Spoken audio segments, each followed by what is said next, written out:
Don't worry, we didn't forget about you. Oh, hey, Diazo? I'm so nervous, I could almost shrug. Well, they're not microwave safe. Billboards. You saw the billboards? Yeah, I saw.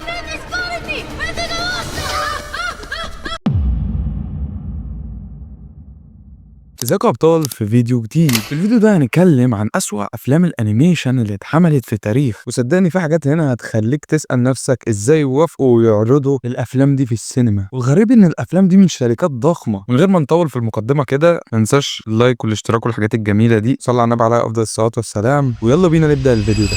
سترينج وورلد، الفيلم ده من انتاج ديزني، وديزني المفروض لما تقول اسمها بس الناس تدخل السينما وهي مغمضه، بس المره دي الموضوع مختلف تماما. الفيلم ده نزل سنه 2022 وكان المفروض يبقى مغامره خياليه في عالم غريب مليان مخلوقات ملونه وافكار كده جامحه، لكن اللي حصل فعليا ان الفيلم طلع ملوش طعم، والقصه بتحاول توصل رساله عن البيئه والاستدامه، وده تمام، بس بطريقه التنفيذ كانت حرفيا محاضره في الجغرافيا اكتر من انها فيلم انيميشن. الجرافيك كان حلو من ناحيه الالوان والتصاميم، بس الكوميديا وقصه العيله حسيت انها مفتعله جدا، كانهم بيحاولوا غصب يطلعوا مشاعر من جواه، غير ان الايقاع نفسه كان بيموت من الملل، مفيش لحظه تعلق بيها الشخصيات، ودي مصيبه في فيلم من ديزني المفروض يبقى مليان اصلا مشاعر وكده. النقاد ساعتها قالوا ان الفيلم ده من اكتر اخفاقات ديزني التجاريه، خسر حوالي 200 مليون دولار تقريبا، وده رقم كبير حتى على شركه زي ديزني. والمشكله مش بس في الفيلم فشل المادي، لكن كمان الجمهور حس ان الفيلم مش معمول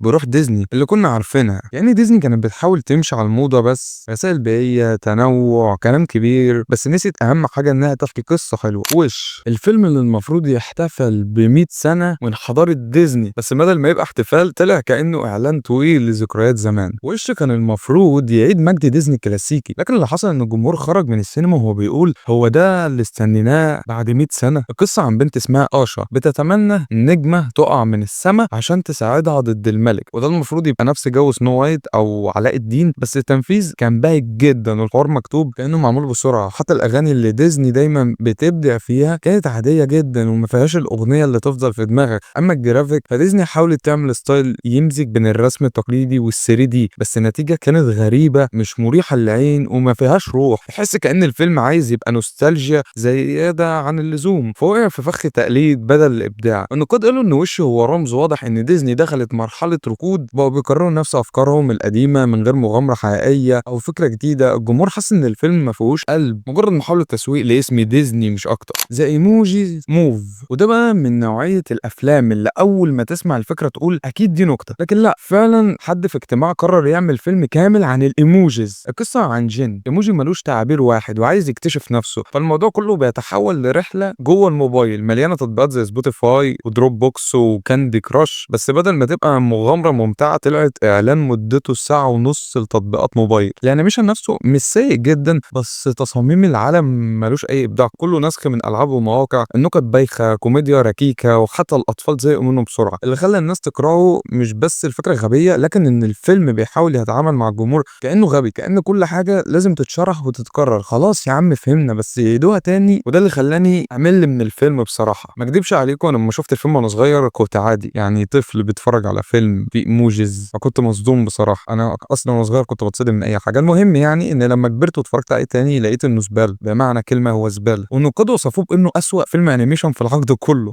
وخد تقييم 7% على روتن توميتوز، وده رقم مهم بصراحه. بس المضحك ان الفيلم رغم كل ده كسب فلوس، وده يثبت ان الفضول ممكن يخلي الناس تشوف اي حاجه حتى لو وحشه. يعني تخيل معايا فيلم بيتكلم عن الايموجيز، فطبيعي تخش عشان تشوف اكتر ايموجيز انت بتستخدمه، انت فاهم، مع اني ما شفتش ايموجي جمجمه. بس يلا، نورم اوف نورث، في نوع من الافلام تحس ان اللي كتبها ما كانش مقتنع بيها من الاساس، وده بالظبط احساسك اول ما تتفرج على نورم اوف نورث. القصه بتحكي عن دب قطبي بيحاول ينقذ القطب الشمالي من شركه عايزه تبني هناك مساكن، يعني المفروض مغامره لطيفه فيها رساله بيئيه زي افلام دريم ووركس او بيكسر، بس التنفيذ كان كارثه. اول حاجه الجرافيك شكله كانه معمول على جهاز بنتيوم 4، حركه الشخصيات اصطف جدا، والانيميشن بتاع الحيوانات تحسهم روبوتات مش دببه، والتصميمات نفسها ما فيهاش اي تفاصيل او روح. الصوت كمان، البطل روب شنيدر حاول يعمل كوميديا بس كل نكته بتقع على وشها قبل ما توصل. المشكله الاكبر ان الفيلم ما يعرفش هو موجه لمين، الكبار مش هيستحملوا تفاهته والاطفال هيمنوا منه بعد اول 10 دقائق. النقاد وصفوه انه من اسوأ افلام العائليه في العقد، وخد تقييم 9% بس على روتن توميتوز. يعني الفيلم اللي كان قبله من شويه خد تقييم اقل منه، وده ممكن يحسسك بالظلم شويه. يعني الفيلم ده اسوأ منه بكتير صدقني. الغريب انهم عملوا له اجزاء بعد كده كانهم مصممين يثبتوا انه ممكن يبقى اسوأ كمان. انت متخيل معايا؟ نزل له تقريبا جزء على DVD او حاجه زي كده. ديلجو، الفيلم ده من الحالات اللي تخليك تقول هو ليه ما حدش وقفهم وقال لهم كفايه. ديلجو كان محاوله من استوديو صغير في بيكسار، وقتها كان فيها افلام زي مونستر INC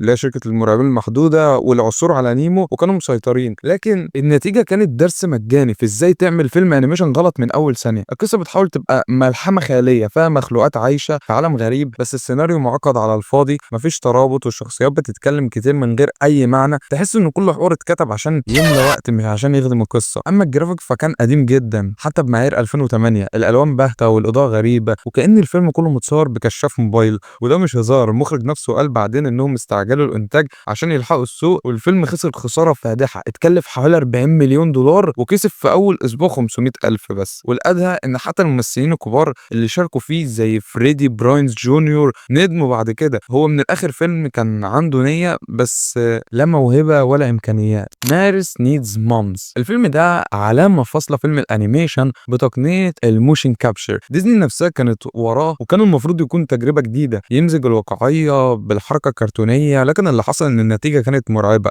الوجوه شكلها غريب جدا، تحس شخصيات شبه بشر بس مش بشر، حاجه كده في النص تخليك مش مرتاح وانت بتتفرج. القصه بتتكلم عن بتتخطف من كائنات المريخ وابنها بيحاول ينقذها. على الورق قصه لطيفه بس التنفيذ تقيل جدا، مفيش اي مشاعر حقيقيه لان التمثيل كله طالع ميت بسبب الجرافيك. الفيلم كان مكلف رقم كبير حوالي 150 مليون دولار، بس رجع في شباك التذاكر اقل من 40 مليون دولار، وده واحده من اكبر خسائر ديزني في التاريخ. بعد الكارثه دي ديزني قررت توقف استخدام الموشن كابشر للابد، وقالت انها هتركز تاني على الانيميشن العادي. يعني الفيلم ما فشلش بس خلى الشركه تغير استراتيجيتها بكامل. دوجل ده فيلم تحس انك بتتفرج على جو كابوس. هو في الاصل اعاده تعريب لفيلم فرنسي اسمه جاماجيك راوند اباوت، اغرب المشاريع اللي اتعملت في عالم الانيميشن. تخيل معايا شون كونري بنفسه اللي هو جيمس بوند الاسطوري وافق يرجع من الاعتزال عشان يعمل صوت بطل في فيلم انيميشن اسكتلندي عن عجوز بيركب سكيت بورد. Why did you decide to make this film? Well, because it was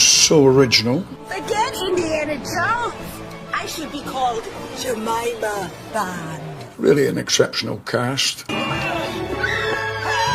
And this one is good for 3-year-olds to any age. For the kids. الفكرة لوحدها غريبة بس التنفيذ كان أسوأ من كده بكتير. القصة بتحاول تبقى مغامرة طابع كوميدي عن بطل عجوز بيدافع عن الحيوانات في الريف، بس اللي طلع فعلا هو فيلم شكله رخيص جدا من أول دقيقة. الانيميشن تحسه إنه معمول ببرنامج مجاني، الشخصيات بتتحرك بحركات خشنة جدا كأنهم تماثيل شمع بتهتز. أما التصاميم فكوارث، العيون كبيرة بطريقة مرعبة والتفاصيل ملهاش أي منطق. النقاد حرفيا قالوا إن السير بيلي مش مجرد فيلم فشل، ده درس في إزاي ما تعملش فيلم انيميشن بالسوق ده. حتى الموسيقى والتصوير تحسهم معمولين في أوضة واحدة من غير أي روح. والأغرب من كده إن المخرج كان بيحاول يسوق له على إنه أول فيلم أنيميشن اسكتلندي في تاريخ، بس الجمهور رد عليه وقال يا ريت ما كنتوا بدأتوا التاريخ ده أصلا. ومش هتصدق النتيجة تقييم 0% على روتن توميتوز، وده رقم يعني مش رقم أصلا، لدرجة إن محدش قدر يدافع عنه كمسحة. حتى تشيكن ليتل يعني بقى ديزني كانت داخلة مرحلة التجريب بال3D لأول مرة قبل ما تشتري بيكسار، وكان واضح انهم لسه مش فاهمين اللعبه كويس. الفيلم عن كتكوت صغير بيقول ان السما وقعت فمحدش بيصدقه، ولما الفضائيين يهجموا محدش بياخد كلامه بجد. على ورق القصه ممكن تبقى ممتعه بس اللي حصل فعليا ان الفيلم كله كان مزعج. الانيميشن نفسه تحس انه ناشف، الشخصيات كلها ليها نفس الملامح والتصميمات باهته جدا بالنسبه لفيلم من ديزني، حتى الاضاءه والالوان مش مريحه. كان الفيلم كله متصور داخل انبوبه نيون. اما كوميديا فتقيله جدا، كل حاجه بتحصل بسرعه من غير اي لحظه تديك فرصه تضحك اللي زاد التيم بله ان صوت البطل نفسه بيضايق، وده خلى ناس كتيره تقول ان تشيكن ليتل كان نقطه بدايه ونهايه لمحاولات ديزني في السيري دي قبل بيكسر يعني. ورغم انه كسب شويه في البوكس اوفيس الا ان النقاد هاجموه بشده وقالوا ان الفيلم ده فقد روح ديزني الاصليه، وده حقيقي. كان في احساس كده انهم بيحاولوا يقلدوا دريم ووركس لكن من غير اي فهم للستايل او الفكاهه بتاعتهم.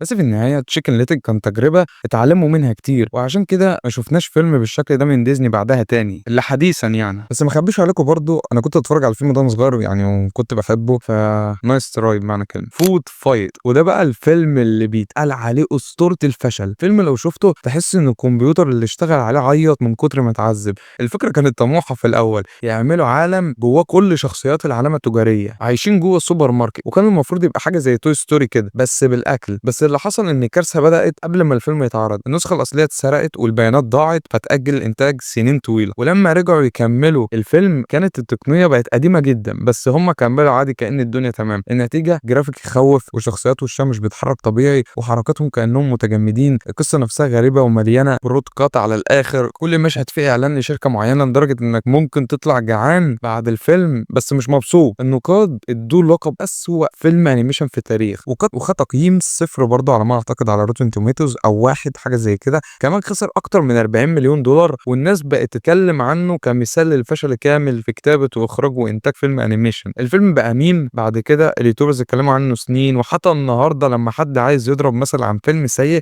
بيقول على الاقل فوت فايت. وبكده بقى نكون خلصنا الفيديو بتاع النهارده. لو عايز نتكلم عن اي حاجه تخص الانيميشن اكتب لي تحت في الكومنتات. كان معاك ابراهيم، ما تنساش تصلي على النبي. اشوفك الفيديو الجاي ان شاء الله.